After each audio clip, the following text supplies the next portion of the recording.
Bonjour à tous et bienvenue à cette présentation de la solution d'assurance dommage ouvrage de Verifimo. Je pense que tout le monde est connecté. En tout cas, merci beaucoup à tous d'avoir répondu présent aujourd'hui. Je vous propose de commencer. Alors pour le moment, vos caméras et vos micros sont coupés pour le bon déroulé de cette présentation. Si vous avez des questions pendant la présentation, n'hésitez pas à utiliser la conversation et j'y répondrai au fur et à mesure, ou alors il y aura un temps d'échange à la fin pour que je puisse répondre à toutes vos questions. Donc nous allons commencer par une première présentation de Verifimo, déjà, pour ceux qui ne nous connaissent pas encore. Donc Verifimo est une entreprise qui a été créée en 1991. Aujourd'hui, nous accompagnons quelques 10 000 projets par an. Et nous sommes partenaires de banques, principalement nationales et mutualistes. 11 partenaires bancaires aujourd'hui sur tout le territoire français. Notre mission principale est donc de contrôler et de sécuriser les projets de construction de maisons individuelles et de travaux surexistants pour l'ensemble de ces établissements bancaires et pour les emprunteurs également. Donc nous intervenons aujourd'hui sur tout ce qui est prévention et sécurisation des dossiers avant l'octroi des prêts. Et nous proposons depuis quelques années également, de par notre métier de courtier en assurance, des solutions de dommage ouvrage pour les particuliers. Et enfin, nous avons un troisième volet d'activité qui sont des interventions pédagogiques, des formations finalement, pour les établissements bancaires sur différents sujets, comme la dommage ouvrage, les assurances construction, les organisations de chantier et la sécurisation, bien évidemment, des prêts immobiliers. Voilà pour notre activité. On va rentrer dans le vif du sujet de la dommage ouvrage. Donc, on va commencer par une définition de l'assurance pour ceux qui sont un petit peu moins à l'aise avec le sujet, bien que je pense que vous en ayez tous entendu parler. Donc, c'est une assurance qui est obligatoire et qui est à souscrire avant l'ouverture du chantier pour toute personne qui fait construire ou réalise une extension ou une rénovation impactant la structure du bâtiment. Cette assurance, en fait, il s'agit d'un préfinancement, des dommages de nature décennale, c'est-à-dire des dommages qui menacent la solidité de l'ouvrage ou qui le rendent impropre à sa destination, ou qui menacent la solidité des éléments d'équipement. Et il faut que ces dommages, bien évidemment, surviennent dans les 10 ans suivant la réception du chantier. Quand on parle de préfinancement, ça veut dire que l'assureur va prendre en charge les réparations qui font partie de cette garantie décennale, sans attendre une décision de justice qui statuerait sur les responsabilités des intervenants. Donc elle préfinance le dommage avant d'elle-même pouvoir se retourner vers les décennales des différents intervenants en chantier. En cas de sinistre, comment l'assurance dommage ouvrage fonctionne-t-elle? Donc le particulier va notifier auprès de l'assureur le dommage qu'il subit. L'assureur a 60 jours pour répondre sur la prise en charge ou non du dommage. Donc s'il répond bien évidemment aux conditions ou pas. S'il ne répond pas dans ces 60 jours, sa réponse est réputée positive, c'est-à-dire que l'assureur prendra en charge, quoi qu'il en soit, le dommage, même s'il n'était pas de nature décennale. Et s'il accepte la prise en charge, donc dans ces 60 jours, il a 90 jours pour faire une proposition de prise en charge, une proposition financière.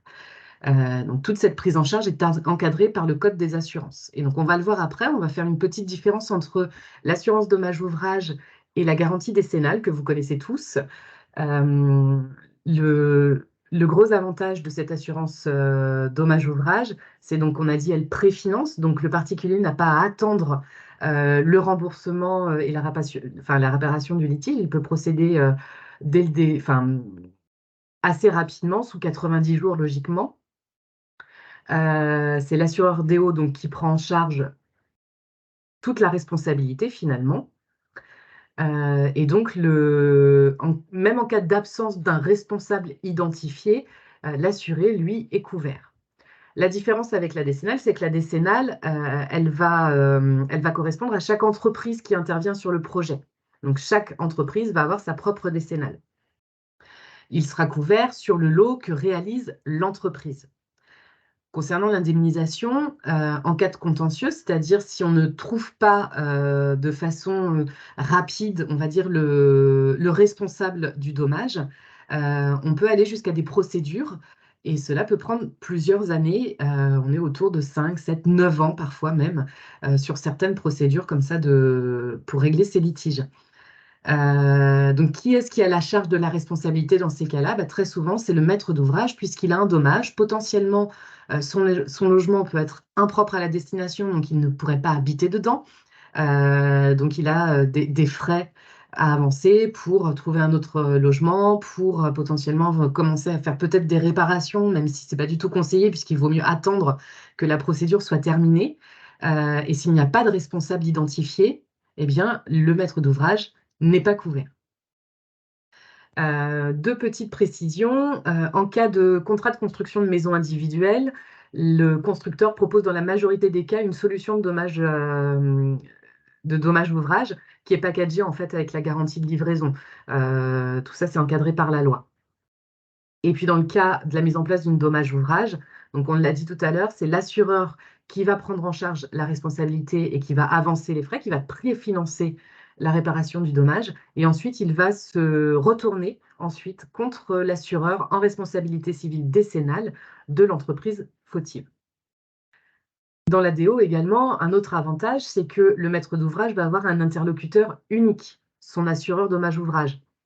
Dans le cas où il souhaiterait faire jouer la décennale parce qu'il n'aurait pas eu de dommage ouvrage, il aura un interlocuteur différent pour chaque entreprise. Quand on fait marcher son assurance dommage ouvrage, également, on n'a pas de procédure judiciaire, puisqu'encore une fois, c'est l'assureur qui prend la responsabilité. Et le coût des différentes expertises est pris en charge également par l'assureur dommage ouvrage. Alors que sans assurance dommage ouvrage, c'est le maître d'ouvrage qui devra assumer les frais d'une expertise pour pouvoir démontrer les responsabilités de tel ou tel intervenant. Donc voilà pour les avantages d'une dommage ouvrage. On va passer maintenant à la solution de Verifimo. Je regarde, alors je vois qu'il y a quelques questions, je vais y venir, je vais y répondre juste après, ce sera beaucoup plus simple. Donc au niveau de la solution Verifimo, on est parti d'un constat, donc comme je vous le disais tout à l'heure, nous on étudie quelques 10 000 dossiers par an pour le compte des banques et on s'est rendu compte, et je pense que vous avez pu le voir aussi, dans certains cas et assez souvent pour les particuliers, c'est difficile de pouvoir souscrire une assurance dommage ouvrage lorsqu'ils ont des projets hors CCMI. Donc ça veut dire des projets avec un contrat d'architecte, un contrat de maîtrise d'œuvre, un projet en lot séparé, etc. C'est une souscription qui est difficile, qui est longue, qui est fastidieuse, mais ce n'est pas toujours facile de s'y retrouver.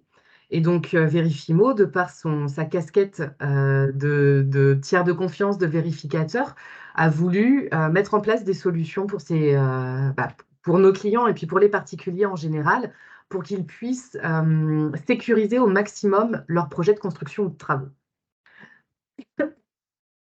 Donc, cette assurance que nous, ces assurances qu'on met en place, aujourd'hui, elles fonctionnent comment? Donc, nous, on propose plusieurs solutions d'assurance dommage ouvrage avec des partenaires qu'on a rigoureusement sélectionnés. En effet, aujourd'hui, tout un chacun peut aller sur Internet et faire une demande de devis. Malheureusement, les assureurs qui répondent, on ne les connaît pas forcément. Et dans l'eau, il peut y avoir ce qu'on appelle des assureurs exotiques, des assureurs étrangers. Ce ne sont jamais des solutions que nous, on va mettre en avant parce que, ou alors, il faut vraiment bien s'y connaître et bien connaître l'assureur, mais il y a quand même plusieurs choses à vérifier quand on sélectionne son assurance, notamment sur de la dommage ouvrage où là, les frais de réparation peuvent être quand même assez élevés. Il faut que ce soit un assureur vraiment fiable, qui ait une bonne assise et surtout quelque chose d'important aussi, il faut que cet assureur ait des bureaux en France pour pouvoir gérer les sinistres. Pourquoi? Parce que ce sera beaucoup plus simple demain pour le particulier d'appeler son assureur, d'avoir quelqu'un en ligne qui parle dans sa langue, qui est joignable par téléphone et qui puisse gérer son sinistre directement en France. Donc, nous, voilà, on a vraiment sélectionné les partenaires avec lesquels on travaille sur ces bases-là, les notations, bien évidemment, des assureurs, leurs fonds propres également, pour être certain qu'ils puissent faire face demain au remboursement de sinistres. Et puis aussi, on sélectionne nos assureurs parce on veut des assureurs qui puissent vraiment accompagner les clients demain, le jour où ils auront un problème à gérer. Le fait de pouvoir passer aussi par Verifimo, c'est que du coup, le montant de la prime d'assurance dommage ouvrage sera connu en amont. Et ça, c'est important parce qu'elle pourra, dans ce cas-là, être intégrée dans le montant du prêt.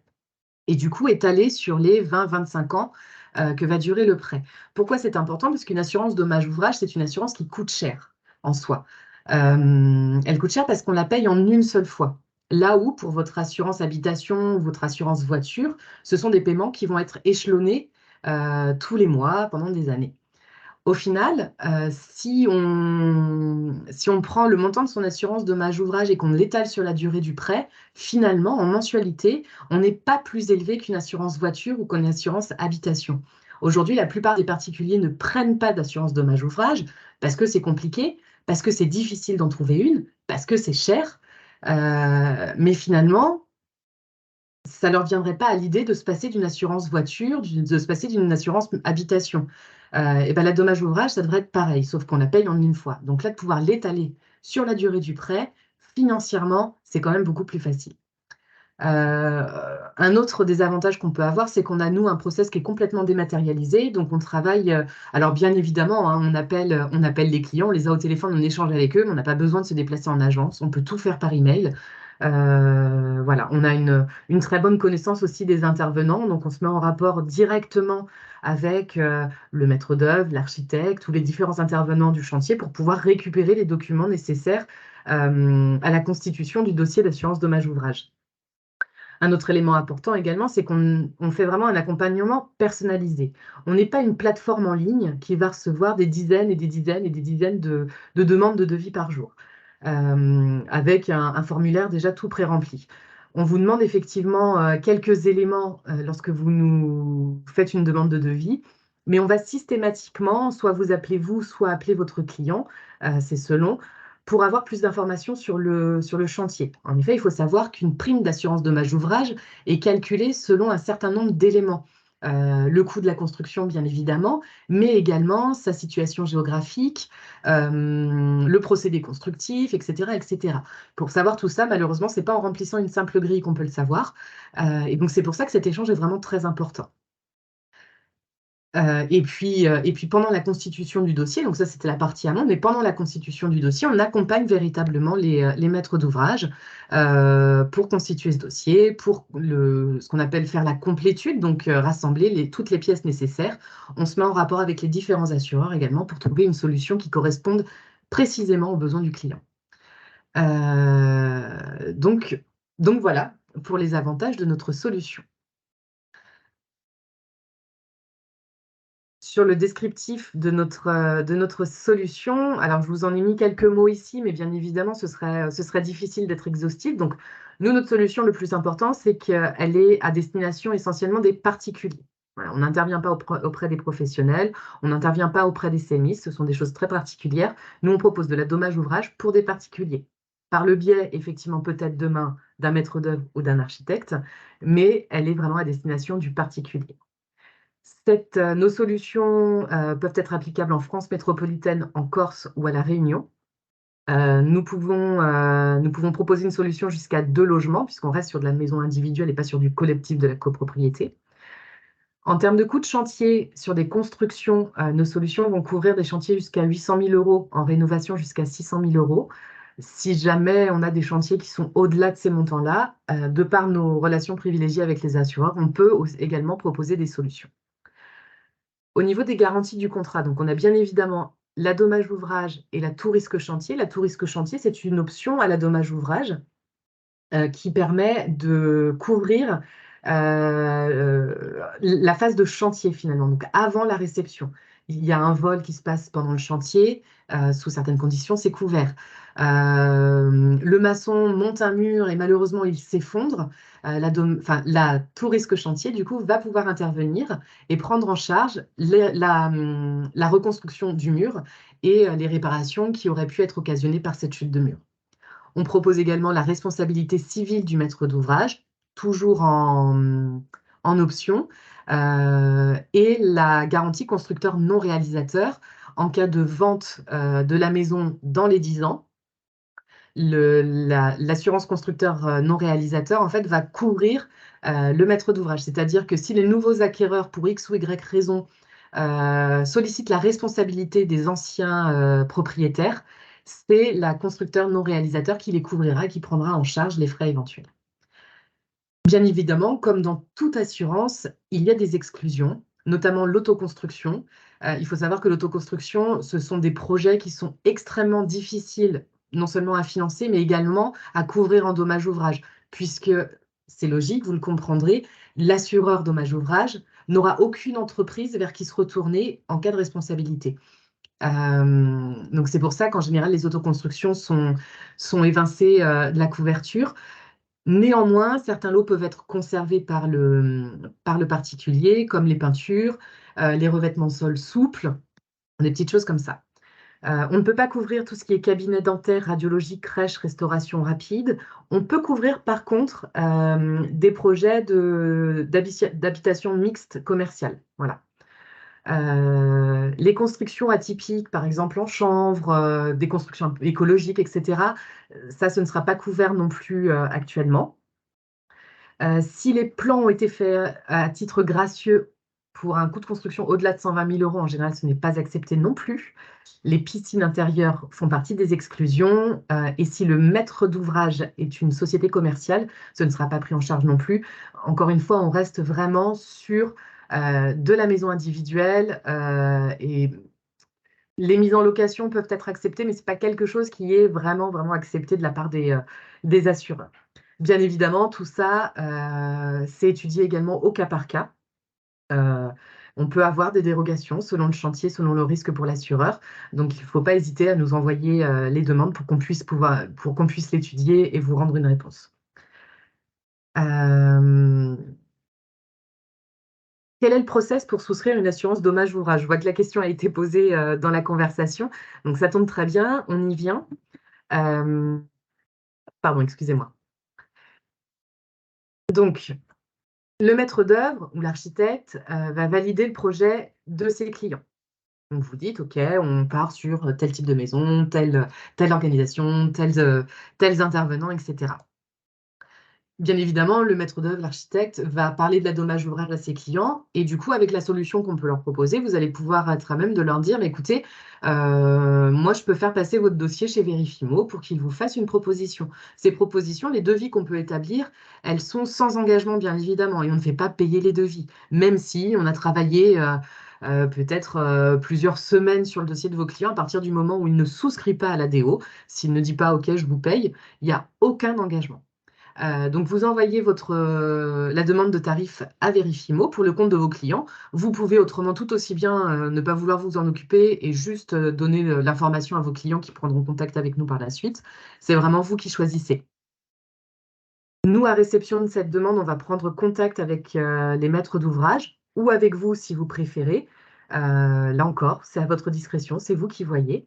En tout cas, on va prendre contact soit avec vous, soit avec vos clients pour faire un point sur le dossier, pour vraiment bien comprendre, vous poser quelques questions. C'est des rendez-vous en général qui vont durer entre 10 et 15 minutes pour vraiment identifier le projet et pour pouvoir vous faire une proposition vraiment personnalisée. À l'issue de cet échange, si on a tous les documents nécessaires, on va pouvoir vous faire un estimatif de prime d'assurance dommage ouvrage. Un estimatif parce que, comme je vous le disais tout à l'heure, le montant de la prime va être calculé à partir de plusieurs éléments. Donc nous, il va falloir qu'on récupère un certain nombre de documents qu'on vous listera, ce sera toujours très clair, donc on vous expliquera si jamais ça vous paraît compliqué ou ubuesque, par exemple, voilà, il n'y a pas de souci. Et donc c'est vraiment au terme de la complétude du dossier où là, on pourra établir le montant de la prime définitif.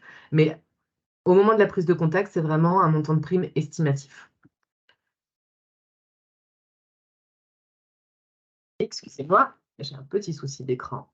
Voilà. Si vous dites, bon, bah, banco, ce montant-là me convient, encore une fois, même à cette étape-là, même si le devis est accepté, votre client pourra abandonner à tout moment. Donc, si vous nous dites, OK, on y va, nous, on continue la complétude du dossier. Donc, on récupère tous les documents obligatoires et on communiquera la prime définitive. On transmettra le dossier à l'assureur Et enfin, on enverra l'attestation de dommage ouvrage au client. Donc enfin voilà, jusqu'au dernier moment, même si on a complété le dossier, qu'on a tous les documents, etc., même si votre client ne souhaite pas partir avec nous, s'il a trouvé ailleurs, ou que finalement il ne souhaite pas de dommage ouvrage, ou qu'il y a un changement dans son projet, pas de souci. À partir du moment où la prime n'est pas payée, il n'est pas engagé, donc il n'y a aucun problème là-dessus. C'est quelque chose qui est très important parce que quand on se lance comme ça dans des process qui sont assez longs et sur des sommes assez importantes, on a toujours peur d'être trop engagé, etc. Voilà, nous, on est très transparent là-dessus. Il y a pas de frais qui sont ponctionnés à partir, enfin, jusqu'à la prise de garantie finalement. Voilà pour ça. Voilà, donc j'ai fait le tour de ma présentation. Je vais regarder un petit peu les questions qui ont été posées afin d'y répondre. Alors, je vois une première question. Alors, je vois aussi que l'heure a tourné. J'ai été très bavarde. Donc, je ne vais pas pouvoir répondre à toutes les questions parce que je vois qu'il y en a beaucoup. Par contre, j'ai les noms, ouais, j'ai les noms des personnes. Donc, ce que je vais faire, je vais répondre à quelques questions là. Et puis, je reprendrai contact avec vous par email pour répondre aux questions que vous m'aurez posées directement. En tout cas, n'hésitez pas, même si vous n'avez pas posé de questions maintenant, mais que vous en avez plus tard, n'hésitez pas à prendre contact avec nous. Vous aurez nos coordonnées à la fin de la présentation. Vous pouvez aussi nous contacter via notre site internet. Alors, je vois une première question. Oui, comment nous envoyer des dossiers? Effectivement, c'est une question qui fait du sens. Alors, donc, vous pouvez nous envoyer les dossiers via notre site internet. Donc là, je vous le partage. Donc, c'est verifimo, verifi2mo.com. Et vous allez directement dans la partie contact, ici sur la petite enveloppe. Et là, vous allez pouvoir sélectionner. Donc, vous, en l'occurrence, vous êtes des professionnels, entreprise du bâtiment ou professionnels de la construction.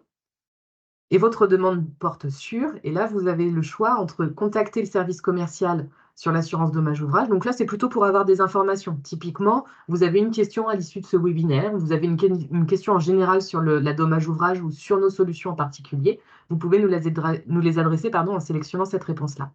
Si vous avez vraiment une demande de devis à nous soumettre, dans ces cas-là, vous cliquez sur devis en assurance dommage ouvrage. Et là, il y a un certain nombre de questions auxquelles vous devrez répondre. Donc déjà, vos noms, prénoms, email et numéro de téléphone. Ça, c'est simplement pour qu'on puisse vous recontacter pour faire le point avec vous sur le projet de vos clients. L'objet de la demande, en général, devis assurance dommage ouvrage, c'est un peu répétitif. Le coût TTC du projet. Et quand on parle pour l'assurance dommage ouvrage de coût du projet, on parle vraiment du coût global, l'ensemble des travaux, tous les honoraires, que ce soit vous, la maîtrise d'œuvre, l'architecte, ou les BET structure ou thermique, le géotechnicien, le contrôleur technique, les études de sol, etc., etc. Donc c'est vraiment le coût global du projet. Quelle est l'adresse du projet? Alors, c'est pas pour envoyer de la pub, c'est vraiment, à la limite, les deux informations les plus importantes, c'est vraiment la ville, le code postal. Encore une fois, c'est ce que je vous disais tout à l'heure. Pour calculer le montant de la prime assurance dommage ouvrage, ce qui est très important, c'est la localisation du projet. Puisque selon certaines zones en France, vous pouvez être soumis à certaines intempéries, à certains phénomènes naturels qui vont venir accroître le risque.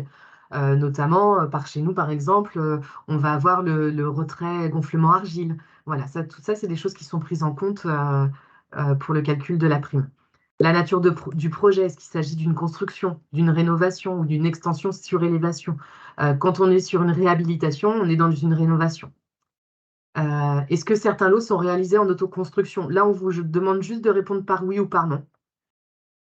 La description du projet, donc là, plus vous serez précis, mieux ce sera, parce que ça veut dire que nous, en amont, on aura pu prendre vraiment connaissance du projet. Et quand on vous rappelle, on aura vraiment une connaissance assez précise des choses. Donc voilà, n'hésitez pas à en mettre plus que pas assez finalement. Donc voilà, vous pouvez nous donner des éléments sur l'organisation de chantier. Est-ce qu'il s'agit d'un contrat de mission complète ou plutôt de mission partielle? Est-ce que les plans de permis de construire ont été réalisés par un professionnel avec facture? Est-ce qu'il y a une piscine? Quels sont les lots en autoconstruction s'il y en a? Enfin voilà, vous pouvez nous donner un maximum d'infos. Et vous pouvez également commencer à nous déposer des fichiers, des documents. Là, typiquement, ce serait le contrat que vous avez pu signer avec vos clients, les plans. Voilà, tous ces éléments-là, puisque ce sera des documents de toute façon dont on aura besoin pour établir votre devis. Si vous ne les avez pas à ce moment-là, si vous avez oublié, vous n'avez tout simplement pas envie de nous les envoyer maintenant, pas de souci. Lors de nos premiers contacts, ce sont des documents qu'on vous demandera et vous aurez une liste détaillée de ce dont on a besoin. Il y a des documents qu'on vous demandera dès le départ, puisqu'ils nous aident à calculer le montant de la prime estimative, et d'autres documents qui pourront nous être envoyés a posteriori.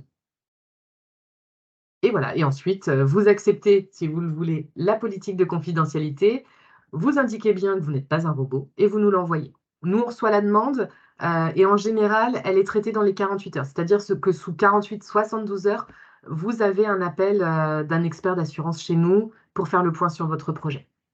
Donc ça, c'est la première façon de nous l'envoyer. La deuxième façon, on a travaillé un petit formulaire qui est très simple, qui reprend plus ou moins ce que vous avez sur le site internet, mais ce fichier Word, vous pouvez l'enregistrer sur votre ordinateur et puis nous l'envoyer à chaque fois. Donc les informations du maître d'œuvre, où vous mettez votre raison sociale et puis vos contacts.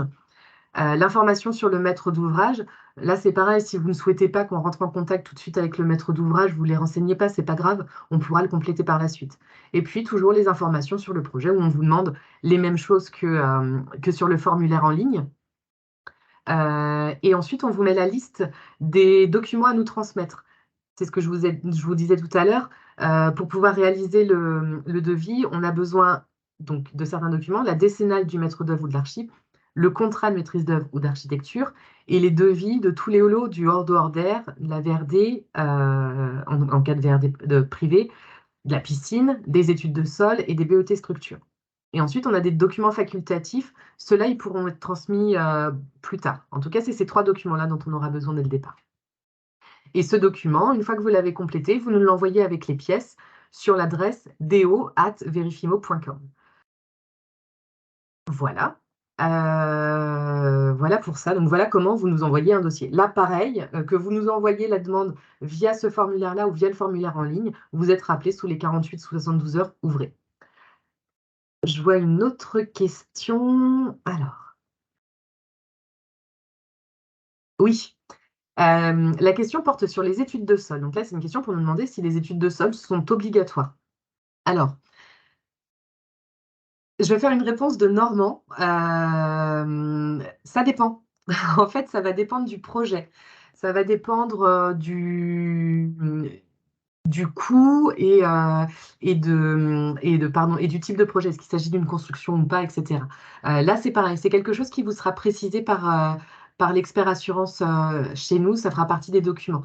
Il faut savoir que de plus en plus d'assureurs commencent à comprendre un petit peu et à réclamer des études de sol, en l'occurrence la G2 Pro. Alors effectivement, c'est un investissement, mais c'est un investissement qui en vaut la peine puisque si on suit, enfin si le particulier et les entreprises qui interviennent suivent les recommandations des études de sol, on prévient quand même un certain nombre de risques qui ne sont pas anodins. Là, tout à l'heure, on parlait du retrait gonflement argile. Si ça n'a pas été pris en compte pendant la construction, je pense que vous savez comme moi que les conséquences peuvent être assez dramatiques.